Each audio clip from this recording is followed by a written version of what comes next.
All right. Welcome, everyone, to Yeah. Christine O'Hanlon's Searching for Sisterhood reading. Christine's first career was writing, advertising, print, TV, online for credit cards and cookie mixes. She retired from advertising when her first grandchild was born and was inspired to return to writing poetry.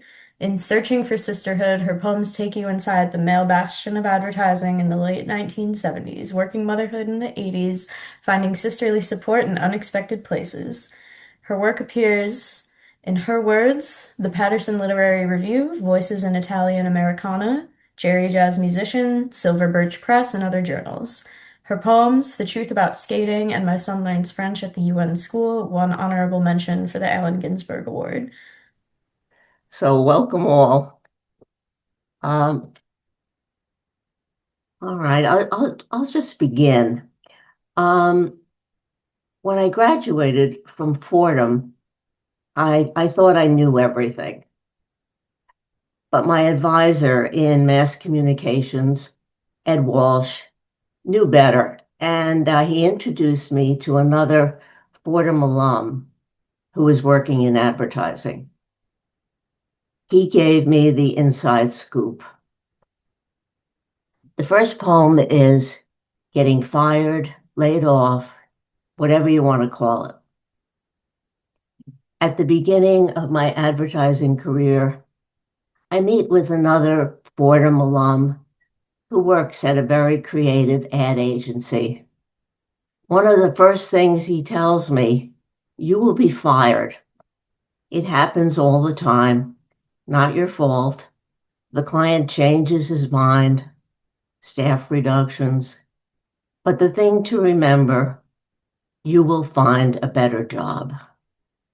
What hopeful and prophetic advice to have gotten as I repeatedly get fired. First, for getting married. Second, for saying no. Third, staff reductions. After a while, I almost get used to it. Usually, I find a better job. Senior writer, supervisor, creative director, but it's stressful. And all those times when you're not fired, they're upsetting too. Some people shun fallen colleagues like they're contagious. I take them out to lunch, tell them to stay in touch. Next time, it could be me. Okay.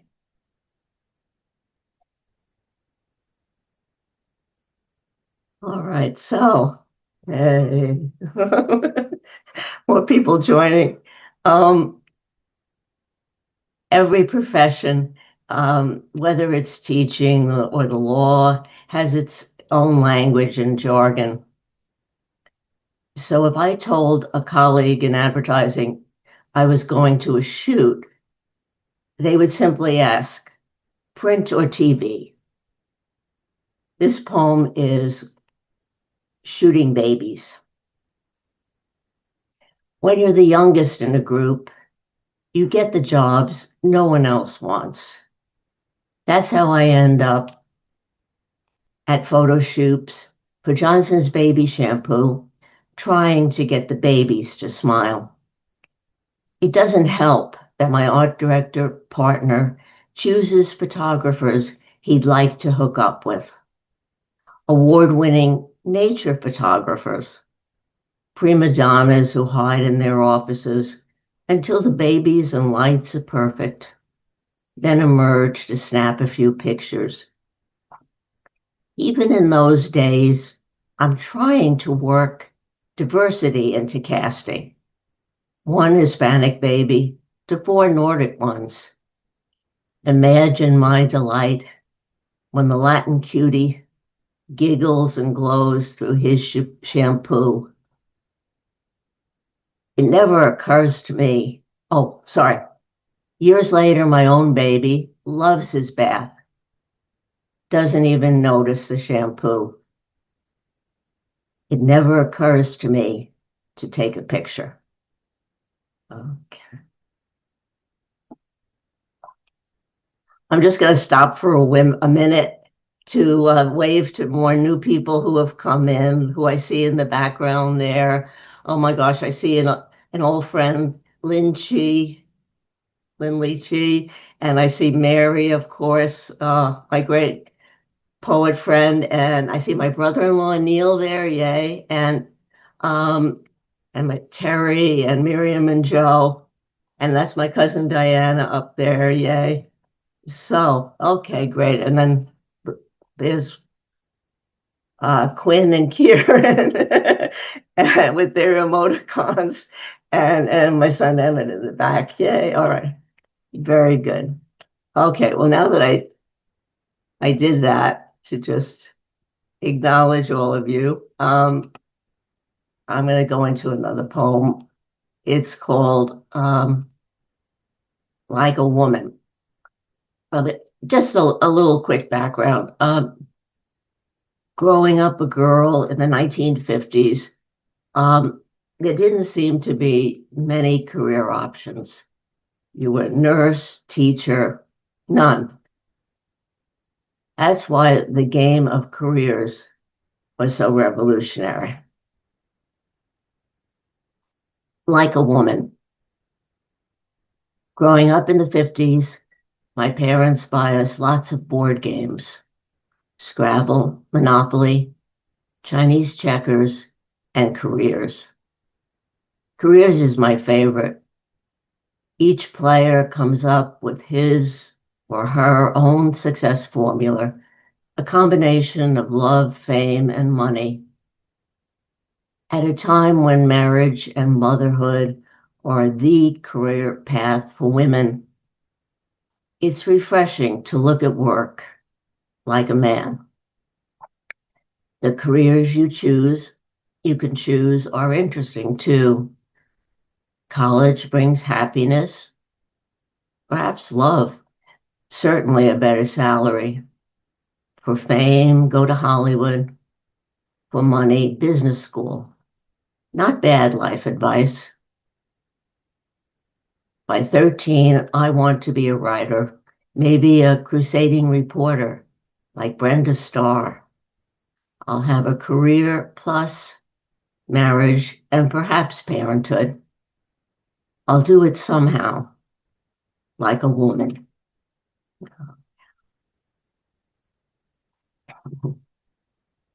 Okay. Just take a little wave in between to everybody. Okay. The next poem is called Birth Name. I'm born a Baldino, but the O'Hanlon I marry after college believes I deserve a career, and his parents cheer my advertising successes. That's our girl. But the Baldinos, except for my mom, I love when your commercial comes on. All they crave is the creation of Bambini. Okay. Too true. Too true in every family. Okay. The next poem is called Singing Poetry. In the late 1970s, after 2 job hops, I land at a very creative ad agency, a place famous for its musical commercials. I fit right in. I love writing lyrics. The one I remember best is for Nestle Cookie Mix, a cookie full of taste. The line falls out of my mouth, and my creative director loves it. We start writing a song about 3 kinds of cookie mixes. It's full of sweet, juicy raisins. It's full of real chocolate morsels. It's full of chunky peanut butter. It's a cookie full of taste. We cast the commercial in the fall, but don't shoot until the following summer. We hadn't counted on the 12-year-old boys' voices changing. As the director and I watched the rehearsal, The cute African American boy tries to hit the high note. Peanut butter. I go to find the creative director. When I tell him, he smiles. Let me hear it, he says. We ask the kids to sing again. The boy's voice breaks on the high note. And my boss says, I love it. It's real.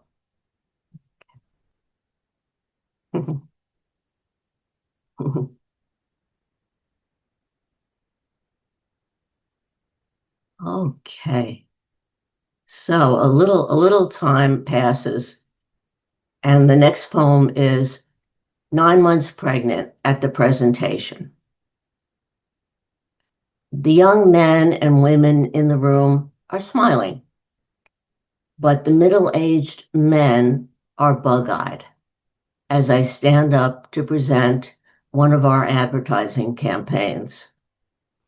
It's funny, since I know these men are fathers. They've seen pregnant women, just not at a presentation. I promised the young writer and art directors I supervise I won't have the baby until after this big meeting. A ridiculous promise, but I don't want them to panic. While the clients are mesmerized by my belly, I take advantage. Well, if there are no further comments, we'll go forward and develop these ideas. 2 weeks late, my son waits to make his own beautiful 8-pound, 7-ounce presentation.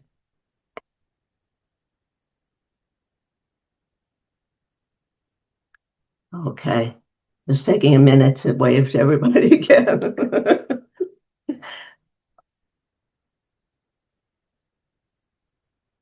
So my son goes to the United Nations school from kindergarten through 5th grade.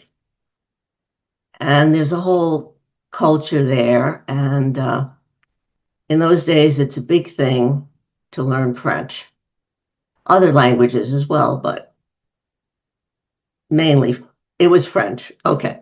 So at any rate, okay. My son learns French at the UN school. Mommy, says 6-year-old Emmett, French is such a funny language. You have to use your nose for some sounds and roll your tongue. Wow, I say. I learned French in high school. My accent is atrocious. His teachers begin with songs and games. They make it fun, a concept my French teachers had never heard of. And the only downside, from my point of view, is the constant question my husband and I get at parent-teacher conferences. Do you speak French at home? To which we have to answer, no. The beginning of 3rd grade, I get a call at work. Bonjour, this is Madame Rocher. I'm the director of the French department at UNIS. Do you speak French at home? No, Madame. I explain our deficiencies. Well, Emmett loves French. Would it be all right if we put him in a class with francophones? Yes, I'm sure he'd love it. 4 years later, we find ourselves at the Musée de la Ville de Paris. A group of Americans in the gift store are shouting at a French salesperson. Emmett and I ask, can you go over there and sort things out? My young diplomat just nods and walks over.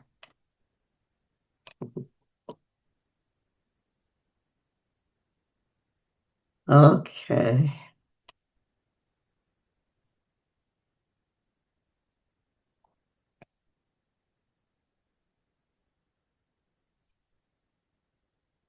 Okay, let's see. So after 10 years of writing advertising, having a commercial on the agency's new business reel, winning awards. I'm fired for saying no to my boss. I go through 2 years of soul searching, night classes at NYU, and creating a new portfolio. I'm ready to try direct advertising, and I get hired by Ogilvy and Mather. So this poem is Searching for Sisterhood. Maybe it's like love. No point looking. Just let it come. I spend my 20s in advertising. It's not there. I lose my job. 2 years later, I find myself in direct marketing. Tina, my group creative director, is defending me to male bosses. My motherhood. I'm not making it up. Maybe a meritocracy like DM works better for women. You need to know your craft, no faking your way, writing an interactive mailing, a website, an e-zine, a poster campaign. In advertising, it's easier to pose. Write a good headline, do a sketch or two, let someone else execute it. Just saying, I was blinded by the star power of TV commercials, big budgets, big agencies, but I'm happier being part of the galaxy.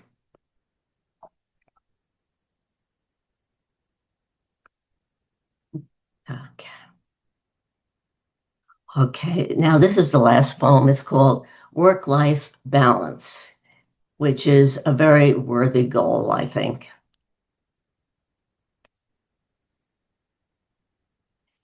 You asked me how I did it. Work full-time as a senior writer, creative director, and still make time to be a good mother. You have your own children now, and work you love most of the time. Most of the time, being the best anyone can hope for. So I tell you about the Saturday morning you helped me with work. You were 7 years old and loved to rhyme. Together we wrote an invitation for a holiday party to the tune of Deck the Halls with Boughs of Holly. I think it was 30 years ago. I'm not sure how helpful this is for you. You're a prosecutor putting armed robbers, sex offenders, fentanyl peddlers in jail. But it leads to a discussion of other jobs you've been offered. Less work, more money, but unfortunately boring, at least for you. You know adrenaline is your drug of choice. You've known that since college, when you became a volunteer EMT. I asked you then if you wanted to be a doctor. You said no, you just loved the rush. Dad and I got that. Dad with his news deadlines, me with new business presentations. So I circle back and remind you that right now, 2 kids under 6 is the most labor intensive. It will get easier. You already see it with your daughter. Bright and funny, learning to read, a good sleeper. And now we're back in the driveway. We made a pizza run, and you still want to talk. You're yawning. This has been a hell of a week. Getting to bed at midnight, getting up at 6. Next week will be better.